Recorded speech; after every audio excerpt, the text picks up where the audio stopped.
This talk is a little bit darker.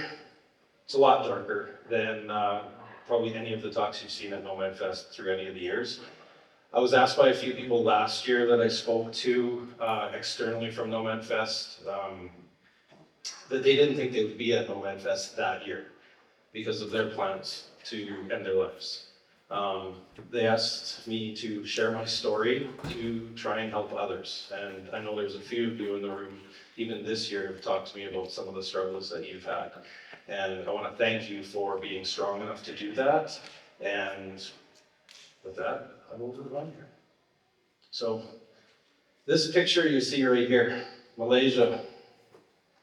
Years ago, I'm going to get into it a bit deeper, but when we talk about the depth of what I'm talking about taking that picture, sharing it on social media about my happiness as a digital nomad and as a traveler, but actually looking over that railing and figuring out where I might land and how would emergency response get to me to clean up the mess, and then how would they deal with that aftermath. This all stems 12 years I was a police officer in central Canada, a city called Regina. Maclean's magazine did an article on Regina. Per capita, it was the #1 most violent city in all of Canada for many years. That picture there, September 23rd, 2008.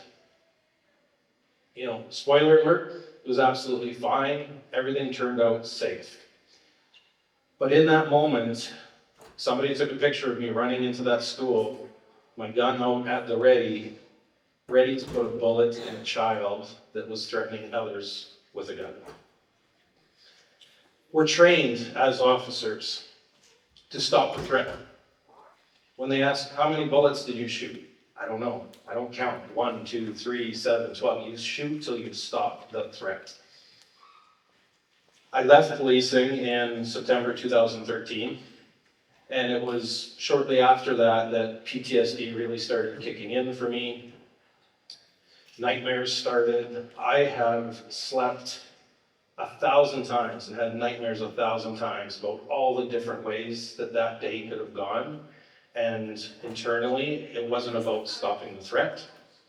It was about my job that day was to kill a child. A child that was dealing with anxiety, bullying, stress, all those things that you don't know at that time. You just know that you are supposed to protect everyone else, and it's not about yourself in that moment. Any wrong move at that time could have meant a completely different path in that tragedy. But as a team of officers and the principal that was in the school and some students that didn't have a chance to run away at the time, everything turned out safe and nobody was physically hurt that day. It was that day that I realized, it was many years later that I realized it was that day that I was wired a little bit differently and I needed to work on rewiring myself. For many years, it was an exciting point. Everyone was like, it's so cool, Ryan, you're on the front page of the national newspaper, you're in training manuals in the States about the mentality of a police officer running in to the danger when everyone else is running out. No one saw what it did to me inside. And I'm sharing all of this with you right now so that you understand just my journey of how I ended up in a position of depression, OSI, operational stress injury, PTSD, anxiety. But the path into these feelings is not just my path, it's our path. The 3 of you talked to me last year about your plans to end your life and how you didn't think you'd be at Nomad Fest this year. Being asked to share my story this year, and people asking me as I'm walking around, what are you talking about? And I said, from my darkness to digital nomad, how this community saved my life. Several people have talked to me this year about their past and some of the challenging times they've had. I want you to remember that whether it's yourself or it's anyone that's sitting beside you, behind you, in front of you, around you, anywhere out here, we could all be dealing with something that externally, somebody has no idea that you're dealing with. And I'm gonna get into a lot more, but I wanna pause for a second and just say thank you. You've all been there for me in one way or another, some of you more than others, but it's not about a numbers game. This invisible wound that I have, we all have in one way or another about something, is not one that we need in our community as nomads and travelers to keep inside of us. We don't need to disappear to another country to run away from our problems or anything like that. I've done that, I do that, I have my ups and downs. There's a lot of you in this community that help keep me off of that ledge I was talking about. One of the reasons, again, a personal share, one of the reasons I don't spend a lot of time in Canada or even America anymore is police sirens. You hear an ambulance or a police car here, it's a very different siren tone than it is back in America. If I'm driving on the road in Canada, I'm from Calgary, Alberta now, police siren, fire truck, ambulance comes up behind or in front, and our job is to pull over, stop, let it through, get to the emergency. I have no problems. I do that, I stop. The minute it passes, and now my job as a citizen at that time to move out of the way, once that job is done, now my mind plays the thousands of scenes I've been to with car accidents, with dead people and body parts, murder scenes, all the different things that a police officer could go to, or an ambulance could go to, or a fire truck could go to. That's what I'm picturing in my mind, and I have to pull over and stop on the side of the road. Tears fill my eyes. I'm not crying, but tears are just flowing. I can have a normal conversation, but tears are just flowing from my eyes. The moving around the world, hearing different sirens, it's not a trigger for me. I feel safer. I feel calmer. 2015, this was my balcony in Calgary, Alberta, Canada. I'd left policing in 2013. In 2014, I left policing not because of, at that time, the mental health challenges I was having. I left policing due to an investment into my company and growing it. And 6 months after I left policing, I lost it all. We were tied in the oil and gas market, and it crashed, and our burn rate was too high, and I didn't want to be alive anymore. I hadn't made a decision to jump that day, but I was thinking about doing it soon. I was trying to figure out when would be a good time to do it. A co-working space I belong to in Calgary got this email. Do you want to go to Africa and work for 6 weeks at this thing called co-working camp?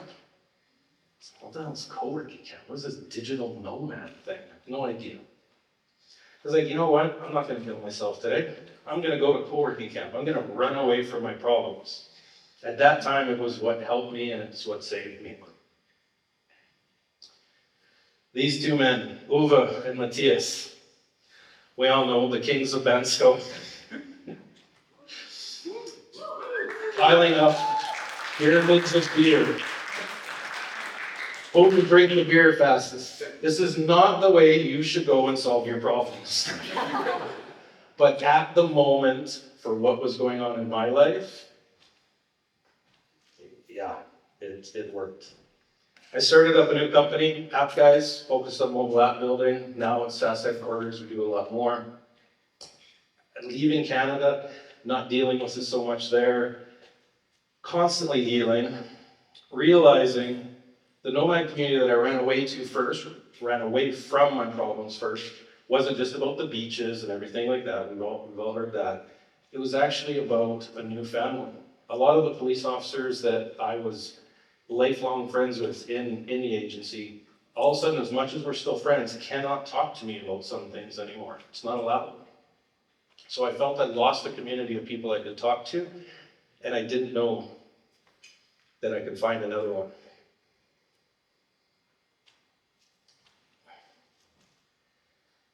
64 floors up, Kuala Lumpur, Malaysia, 2016.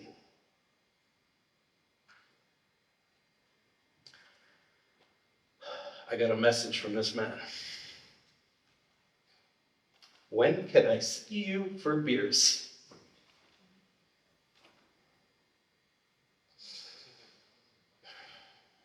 It was about an hour before I was ready to climb over that railing.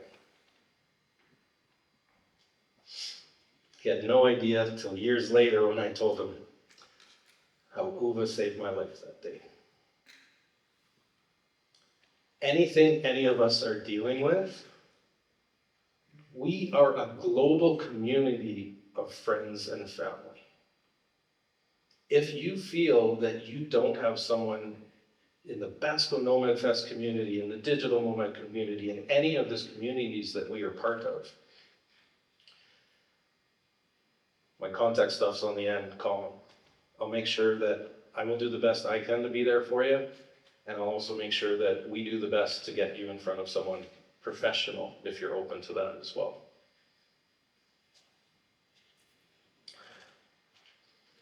I love that picture. We are Batman. Not Superman, but Batman.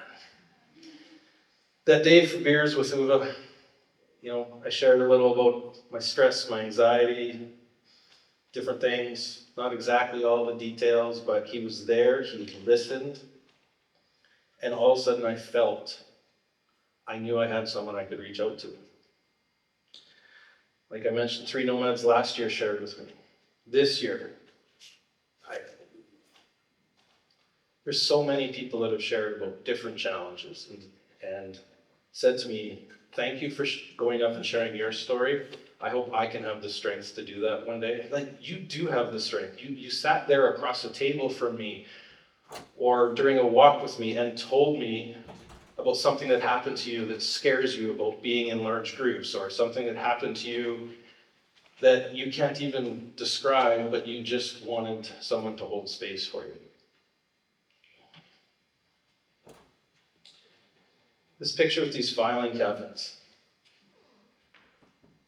This is what I use. This is something my therapist helped me envision. As different thoughts and feelings come up for me and I feel I'm about to be triggered and maybe go into one of my darker times or have the tears come or anything like that, I look up, I picture the sky full of filing cabinets and go, okay, there's an empty spot there.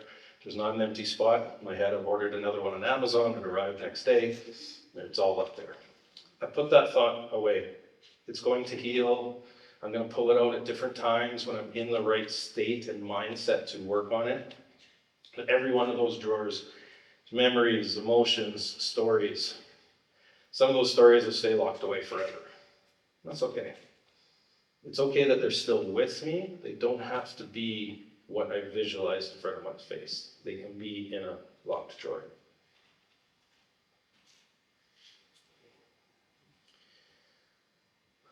Spending time in nature. Anyone that knows me knows that my nature hike is 7,000 yards on a golf course, chasing a little ball. Hundreds of times a year. Well, probably, just over 200 times last year. Morning silence, an honest check-in with your friends. You need to be honest. You need to be honest with yourself.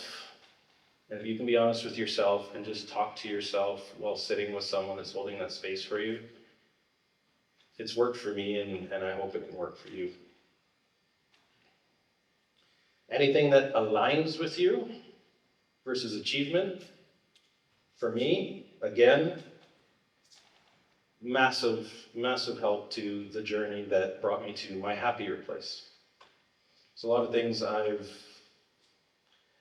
let go, I haven't put the time into them that most people would have, because I wasn't focused on the achievement. Did you scale your company 4 times this year? Did you do this? Did you buy this? No, I didn't. But everything I did every day aligned with me making sure I was going to be there the next day to continue doing whatever I'm doing that I'm aligned with. Another trick that works for me, schedules. Have a plan. of things you want to do soon. Later today, tomorrow, next week. Big empty spaces in my schedule can allow me time to just sit and different thoughts come up at different times. I often get bugged about like, where are you going next week or next month or after Nomad? I'm like, well, here's my plan here, then I go here, 3 months later I'm here, and then next winter I'm here, and then this and that. And it's like, oh, come on, you got everything planned out. Kind of.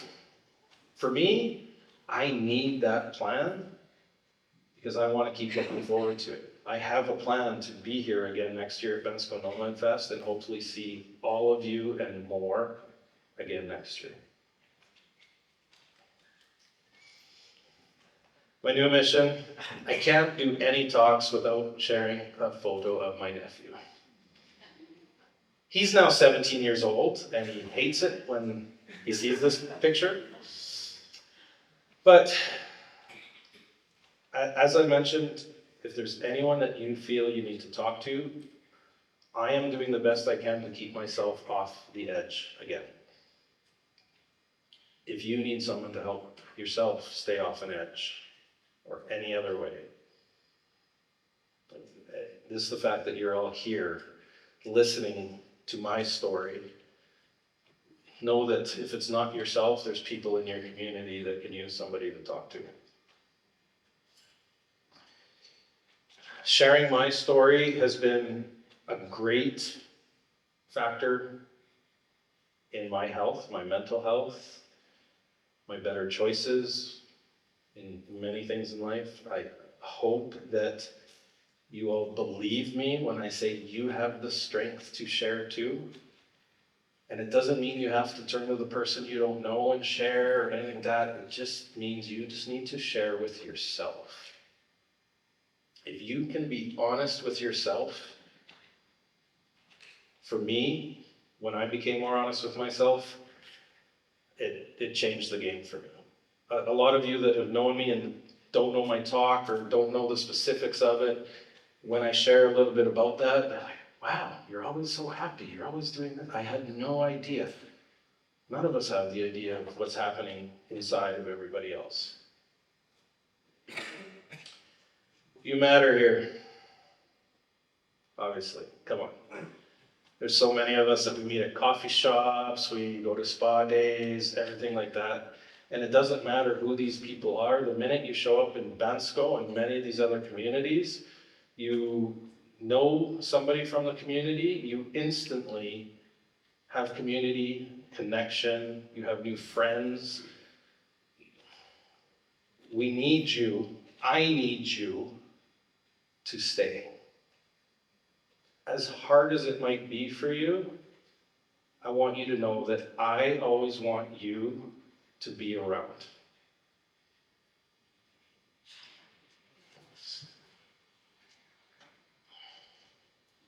And I say that because it's not just my story. They gave me this fancy pointer.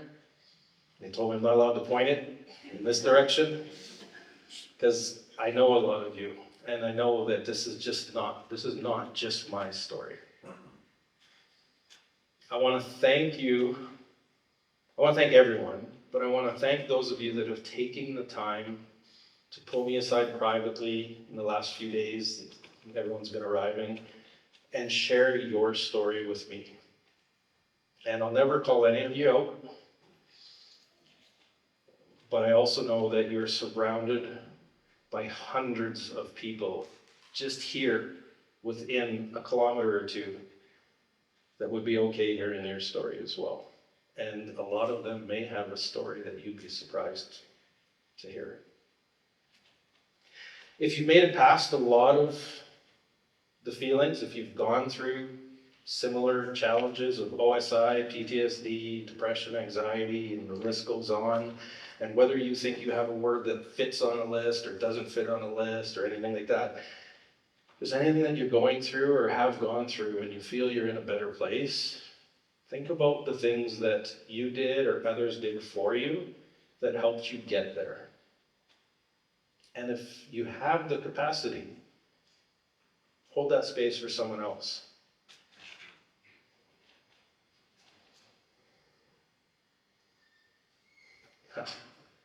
Yeah, I know you're laughing right away. Of course, there's the what if questions. I'm just going to leave those up there. You read those for yourself. And I will just talk about day one as a digital nomad. I flew across the ocean to Africa, where I got invited to. I was going to Africa. I need extra laptops, extra hard drives, extra this. Because I'm like, it's Africa. Like, I was ignorant, absolutely just an ignorant Canadian who didn't know I was going to somewhere that had stores and everything. Like, I was going to Africa. I thought I was going to be surrounded by jungle. Instead, it was Jerba. It was a beautiful resort. It was 60 digital nomads over 6 weeks. There was a golf course, so like instantly I was happy. But I also flew there with 80 kilograms of luggage. And a few people showed up and pulled their laptops outside the chair. I'm like, where's all your stuff? What do you mean? This is my stuff. Yeah. So I'd like to think I got better, but I know a few of you will call me out already. After that trip, the next year, I challenged myself. I took one carry-on and like a personal item and flew to Thailand for a month, and then 2017 into Bansko. So I did it all carry-on only. I'm so proud of myself. That was the only trip I did that. Yeah. I left Canada in September last year, and with my golf clubs, but I've now invested into more golf clubs. I have golf clubs here, Canada, Indonesia. It's just easier to fly with everything and leave it there. So when I came here in September, it was just under 120 kilograms of luggage. So, but I'm also the guy that when you show up to Valentina Heights for the parties, and I bring out the drink smoker. Do you want your, your whiskey or your rum? Smoke the cherry wood. 5 different other types of woods. What do you need? My barbecue kit. I've got my own apron, the grill master. It's the bougie digital nomad. And I pull out my kit, and I've got 17 tools. And yeah, but Stefanos wasn't lying. There is a wait list in town of people asking me to cook private steak dinners, bougie burger nights, like all these different things. So it's one of the things that makes me happy. As I wrap up, I want to challenge all of you. Make someone smile every day. But never forget that you are somebody too.